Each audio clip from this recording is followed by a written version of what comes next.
ururada dhalinyarada gobolada awdal ee ka tirsan dalada guud ee qaran ee dhalinyarada Soomaaliland ee Soonya oo kulan ku qaatay hotel Rays ee magaalada Boorama kulankaas oo ay kaga hadlayeen saddex qodob oo ay ka mid yihiin isbarasho iyo soo dhaweynta agaasimaha cusub ee dhawaan lagu wareejiyay xilka dalada heer qaran ee Soonya Cumar Cismaan Miigane xog waraysi xaaladda guud ee gobolka iyo tan gaarka ah ee dhalinyarada gobolku ku sugan yihiin xoojinta dambaalka kaar qaadashada codbixiyayaasha doorashooyinka oo maanta oo sabti ah ka bilaabmay gobolka awdal iyo saaxil kulankani oo ay ka soo qayb galeen xubno kamid ah xildhibaanada golaha deegaanka degmada Boorama xildhibaanada golaha sare ee dalada Soonya agaasimaha Sonsaf mas'uuliyiin horay agaasimayaal uga noqday dalada Soonya iyo marti sharaf kale waxa ugu horeen halkaasi ka hadlay Nuur Aadan Shirdoon oo ka tirsan golaha sare ee dalada Soonya iyo Mukhtaar Xasan Maydane oo horay agaasimo uga noqday Soonya isla markaana ugu duceeyay in Ilaahay ku asturo xilka agaasimaha cusub ee loo magacaabay agaasimaha cusub waan u ducaynaynaa tala iyo taageero kalabana waan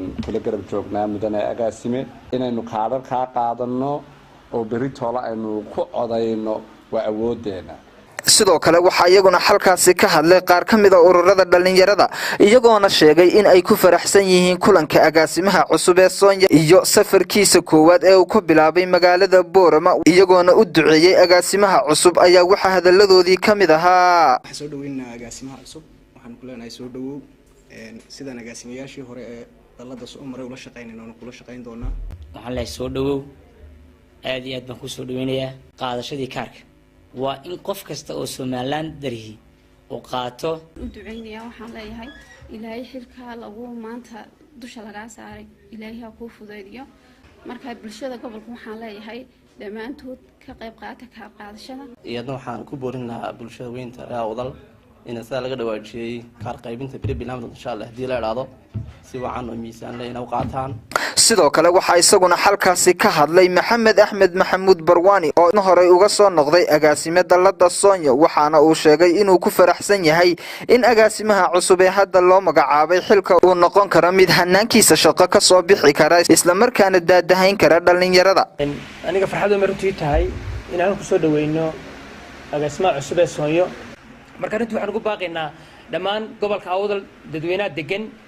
inay kaarka qaataan qof kasta runtii uu fahmo sidoo kale waxa iyaguna halkaasi ka hadlay xildhibaan Roobla oo kamid ah xildhibaanada aqalka golaha deegaanka degmada Boorama iyo sidoo kale isuduwaha wasaaradda dalxiiska gobolka awdal ayaana injineer Baylod iyagoona ugu hambaliyay agaasimaha cusub ee xilka loo magacaabay iyo sidoo kalena bulshada ugu baaqay in ay ka qayb qaataan kaarka codbixinta ayaa waxa hadaladoodii kamid ahaa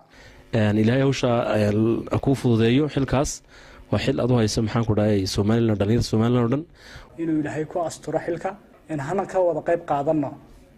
ديوان جنينتا تولو يدقمو يوم حنكو راها مجالبه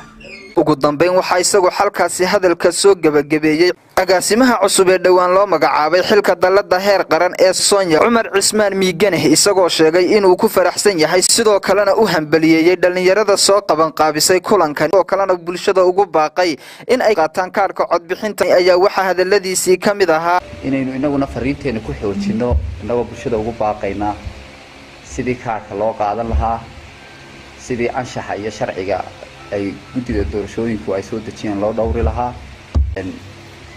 anigoo aad iyo aad uga mahad celinaya xildhibaanada